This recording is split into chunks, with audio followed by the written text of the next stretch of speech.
circle.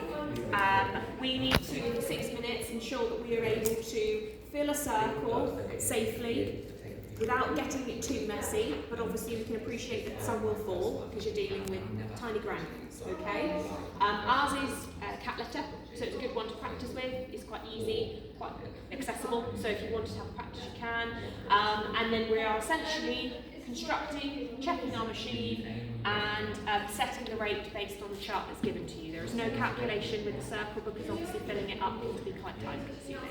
Alright, so of course PPE is appropriate for this because we are dealing with something that has the potential to cause us quite a lot of problems. So we're going to do our PPE initially.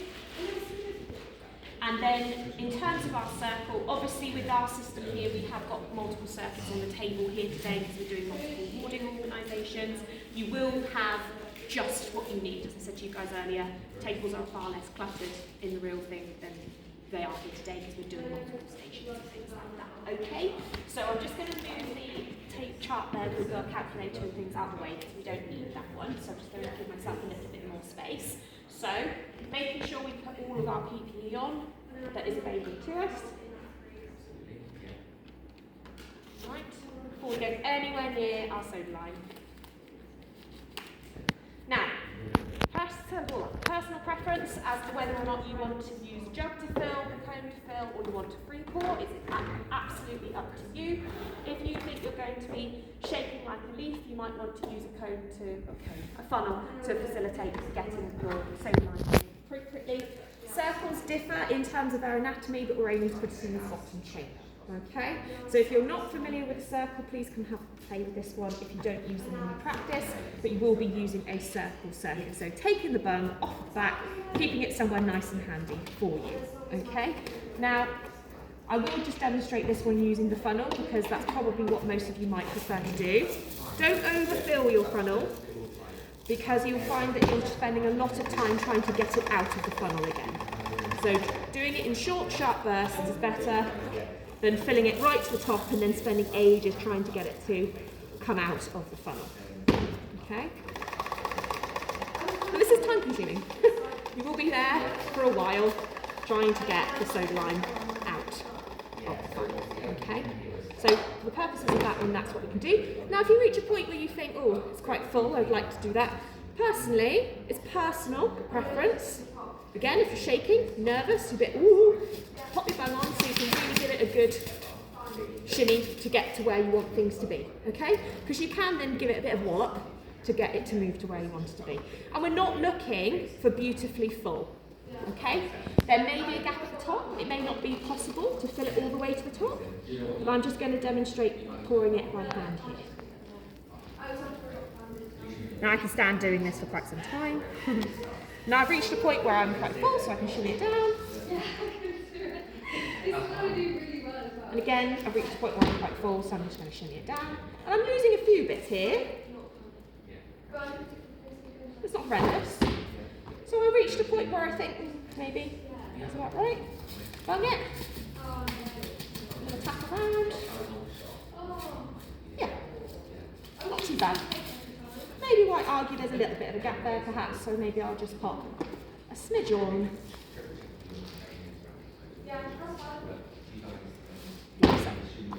So I'm happy with that. I've not made a massive mess. I've kept it over my waste tray. And I've got a pretty well stocked circle there. Okay? Yes, there's a bit of a gap, but on mine I've got to fill line on both sides, so I'm happy. Okay? So I'm happy with that. Now, don't be tempted to put it straight on. Okay, because we need to check our machine first. It's an easy thing to do is to go, right, let's put it straight on because you can do that in practice. And then of course forgetting to check our system. Okay? So once we're happy and done, I'm going to put that down and I'm going to take this off because it's hot. And I'm probably quite nervous and quite stressed. So I'm going to take that off so I can actually focus on what I'm doing. Tidy that one away and focus on my machine. So I'm also going to pre-select my bag, ready to go. So I'm going to get everything that I need. So with our machine, we need several parts. So your floor absorber needs to be removed from the table, placed below the level of the patient, and connected to your scavenging. Doesn't matter if you do that first or last. Doesn't matter. Okay? What we need to do is check our circuits and our machine first. So first up we go with the flow meter. Up and let go. Bobbin versus ball, of course. This one's a ball, so it's a good one to practice with. And I'm happy that's come up and it's not dropped. Lovely. Working again from here, we're going from here. Now, what I did miss is a cylinder because I haven't got one on this machine. So what we need to do is make sure we identify our cylinder using the key, turn the cylinder on and just check that you probably have enough for the procedure. That's it. Don't spend ages on that, and if you can't find the cylinder, ask the examiner, I'm really sorry, where an overhead cylinder. So it could be tucked right behind your machine and you're stressed. Okay, so I'm happy with that. Bobbin or ball. Up, down, nice smooth movement. I don't have enough isofluid to complete this procedure, so I'll top that up before I start. And then I like to just do a doo-doo to make sure I'm happy with my flush. Okay? Then we need to check our machine, and that's often the point that gets a little bit missed.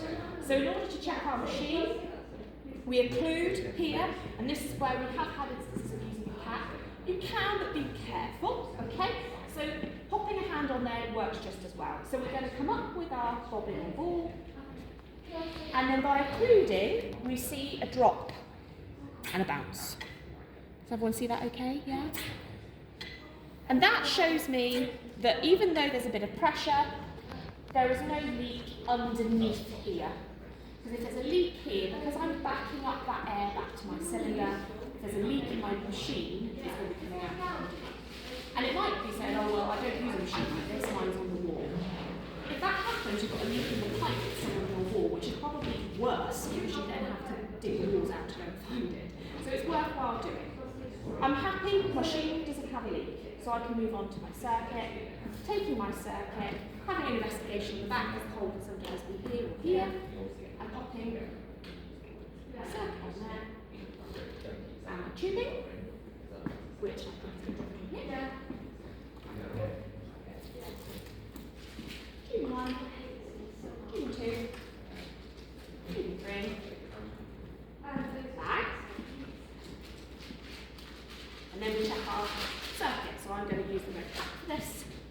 Popping that one on because my sweaty thumb might get stuck. I did that in my OSCEs, I nearly got stuck in my circuit. So my thumb is sweaty and swollen. So, various ways we can open this one and close this one if you want to. A bit lengthy, but you can do it. Or equally, we can do a filling on from here. Okay, so whichever one you want to do. So we wait for our bag to fill. A bit slow because I press it a little bit low today. It is going. And with the shut APL valve, our bag is filling. Squeeze. Happy with that? Listen if you want to. No hissing, no signs of that. APL valve gets open. Cap gets removed. That one there. And then I finish, but it's just my habit, doesn't matter when you do it, but I tend to finish to say that I've finished my machine, and therefore that cylinder is in use. So therefore my last step, using it to the chart to select the appropriate fresh gas flow. My patient weighs 40 kilos, so I'm just going to use this chart and set my machine at 4 litres. It would do, but the compressor needs to go to set more air in there, but set it at 4 litres and leave it at that. Obviously